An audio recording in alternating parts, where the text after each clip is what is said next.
বিজয় দিবসকে কেন্দ্র করে লোকে লোকারণ্য কক্সবাজার সমুদ্র সৈকতের সবকটি পয়েন্ট।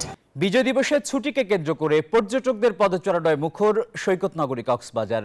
তিল ধারণের ঠাঁই নেই বালিয়াড়িতে, কোনো কক্ষই খালি নেই ৫ শতাধিক হোটেল মোটেলের।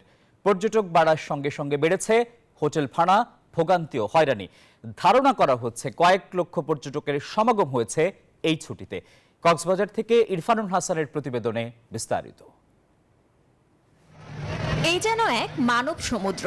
সৈকতের অপরূপ সৌন্দর্য উপভোগ করতে ভ্রমণ পিপাসুদের পদচারণায় মুখরিত কক্সবাজার।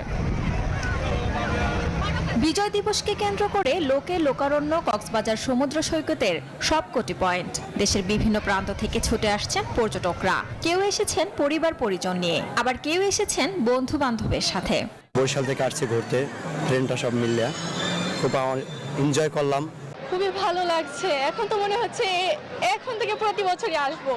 আমি আমার ফ্যামিলিকে একবারও আনতে পারি নাই, এইবার যে তাদের জন্য 3 দিনের জন্য আসতে পেরেছি, এটা আমার জন্য সবচেয়ে বড় প্রাপ্তি। আমরা 3 জনেই প্রবাস থেকে আসলাম দুবাই থেকে, এসে অনেক ভালো লাগতেছে। এদিকে বিপুল সংখ্যক পর্যটন সমাগম হওয়ায় পরিপূর্ণ হোটেল মোটেলগুলো। এই সুযোগে হোটেলগুলোতে বাড়তি ভাড়া আদায়ের অভিযোগ পর্যটকদের।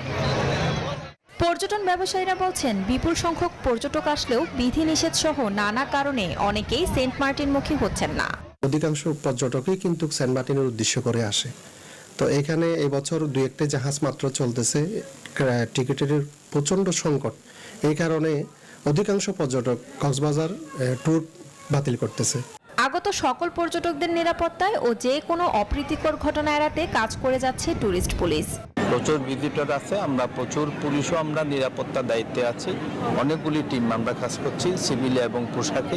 পুরো ডিসেম্বর মাস জুড়েই পর্যটকের আগমন অব্যাহত থাকলে শত কোটি টাকার ব্যবসার সম্ভাবনা দেখছেন পর্যটন সংশ্লিষ্টরা। Desk report, news 24।